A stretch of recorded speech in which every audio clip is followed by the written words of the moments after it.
Hi hello welcome to NN media. నిర్మాతలు, సినీ రచయితలు, hero పాత్రధారులు చరిత్ర బోధకులుగా, చరిత్రకారులుగా అయ్యాక ఇంకేముంది, సినిమా హాళ్ళన్నీ తరగతి గదులైపోతాయి.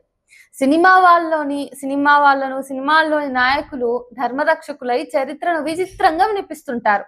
అవి విని తలకెక్కించుకొని వాళ్ళంతా దేశద్రోహుల జాబితాలో చేరిపోతుంటారు. రాజకీయాల్లోకి తెచ్చిన విద్వేషం అంతా నేడు సినిమా కళలోకి చేరి సామాన్య ప్రజలపై స్వారీ చేస్తోంది.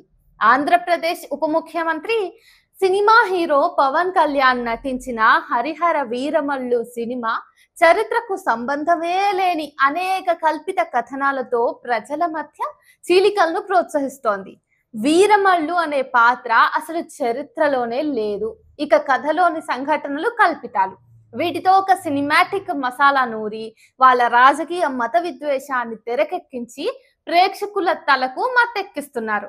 ఇలాంటి సినిమాలు మతతత్వ రాజకీయాలు అధికారంలోకి వచ్చాక ఎక్కువైపోయాయి. ఇటీవల ఛావా సినిమా గాని, రజాకార్, కాశ్మీర్ ఫైల్స్, కేరళ ఫైల్స్ మొదలైనవన్నీ కూడా ఫాసిస్ట్ ఆలోచనలతో కూడుకుని ఒక జాతిని, మతాన్ని హీనపరుస్తూ ద్వేషం నింపే సినిమాలు. హరిహర వీరమల్లులో కూడా ఔరంగజేబు పాత్రను పెట్టి కోహినూర్ వజ్రాన్ని తీసుకువచ్చే వీరమల్లు పాత్రని సనాతన ధర్మాన్ని కాపాడేవారిగా, వీరునిగా చూపించి వైషమ్యాలను రెచ్చగొట్టడం, దాన్ని వాస్తవ చరిత్రగా ప్రచారం చేయటం సినీ కళా చరిత్రకు తీవ్ర కళంకం. సినిమా విడుదలయ్యాక పవన్ కళ్యాణ్ మాట్లాడుతూ, సినిమా విషయం తర్వాత నేను అనుకున్న విషయం జనాల్లోకి వెళ్ళింది, అదే నా విజయం అని చెప్పేసి అన్నాడు. అంటే ఔరంగజేబును ఒక దుర్మార్గుడిగా, ఆ వర్గం మనకు చేసిన అన్యాయాన్ని చూపెట్టానని చెప్పకని చెప్పేశాడు. అంతేకాదు, మన హిందూ రాజులను ఎవరూ గొప్పగా చూపెట్టలేదని బాధపడ్డాడు.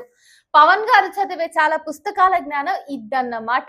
తారతమ్య భేదాలు లేకుండా రాజులందరూ ప్రజలను పీడించి పన్నులు వసూలు చేసి తమ విలాసాలకు ఉపయోగించారన్న విషయం తెలియంది కాదా ఆయనకి?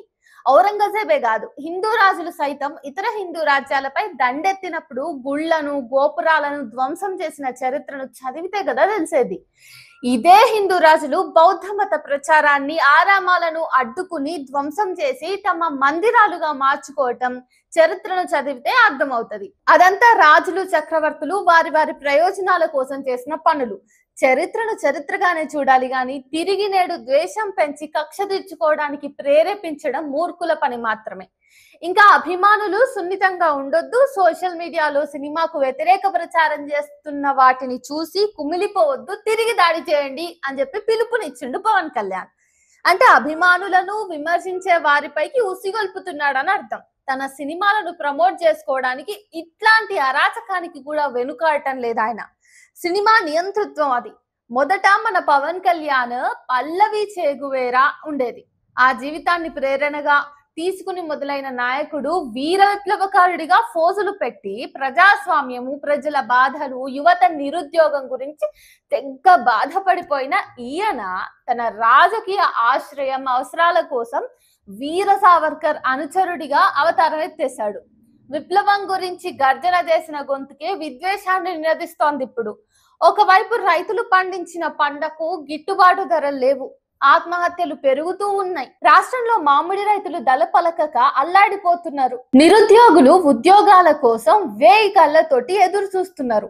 కానీ అధికారం ఉందని సినిమా టికెట్ ధర 600 రూపాయలకు పెంచుకున్నాడు. ప్రజల బాధలను మాత్రం మాట వరుసకైనా మాట్లాడట్లేదు. ఇది అమాత్యుల కళాపోషణ చాతుర్యం. తెలుగు చలనచిత్ర సీమలో అనేక సినిమాలు ప్రజల మధ్య విభేదాలను గతంలో సృష్టించలేదు. హిందూ, ముస్లిం, క్రైస్తవులు, సిక్కులు అందరూ కూడా మతాలకు అతీతంగా స్నేహంతో మెలిగిన సన్నివేశాలనే చూపించేవాళ్ళు. ఇప్పుడు విద్వేష రాజకీయాలను సినిమాలలోకి తెచ్చి విభజన బోధనకు పూనుకుంటున్నారు వీళ్ళందరూ కూడా. చరిత్రను వక్రీకరించి విద్వేషాన్ని, ద్వేషాన్ని నింపుతున్నారు. వాస్తవంగా ప్రజలు సహనంతో, స్నేహంగా జీవిస్తున్నారన్నది కాశ్మీర్ పహల్గాం సంఘటనతోనే ప్రస్ఫుటమైపోయింది. రెచ్చగొట్టినంత మాత్రాన అమాయకంగా రెచ్చిపోరనేది తేలిపోయింది. అయినా సాంస్కృతిక కళారంగాల ద్వారా, ముఖ్యంగా సినిమా ద్వారా ఈ ప్రచారాన్ని తలపెట్టే వీరి చర్యలను అవగాహన చేసుకోవాలి. అబద్ధాలు అల్లి దేశంలోని ఒక మతం పట్ల విద్వేషాలు లేపటం, మరో మతం పట్ల కుహానా ప్రేమను నటించడం, తద్వారా వచ్చే రాజకీయ లబ్ధిని పొందటం ఈ సినిమా లక్ష్యంగా ఉంది. సినిమా నిర్మాతలు ఇది కల్పిత చిత్రం అని ప్రకటించిన చరిత్రలోని కొన్ని పాత్రలను తీసుకుని కాలానికి సంఘటనలకు సంబంధమే లేని కలగాపులగపు సినీ వంటకు తెలంగాణ ప్రభుత్వం కూడా ప్రత్యేక జీవో ఇచ్చి మరీ టికెట్ల ధర పెంచుకోవడానికి అనుమతులు ఇవ్వడం అనేదే సహించలేనటువంటి అంశం. కళ ఏదైనా మనుషుల్ని కలుపుతుంది, కానీ విడగొట్టేందుకు కళను ఉపయోగించుకోవడమే ఇక్కడ వికృత చర్య. కాబట్టి హరిహర వీరమల్లు అనేటటువంటి ఒక సొల్లు సినిమా మీద వస్తున్నటువంటి పాజిటివ్ రివ్యూలను చూసి మీరు బోల్తా పడకుండా, ఆ సినిమాను చూసి ప్రభావితం అయ్యి ఒక వర్గపు ప్రజల్ని ద్వేషించకుండా జాగ్రత్తగా ఉండాల్సిన అవసరం ఉంది. గత 11 ఏళ్లుగా మన దేశంలో వస్తున్నటువంటి అనేక వికృత చర్యలకు సినిమా రంగాన్ని ఉపయోగిస్తున్నారు అనే దానికి ఇది ఒక పరాకాష్ఠగా మనం తప్పకుండా చూసి అలర్ట్ గా ఉండాల్సిన బాధ్యత ఈరోజు ప్రతి భారతీయ పౌరుడి మీద ఉంది.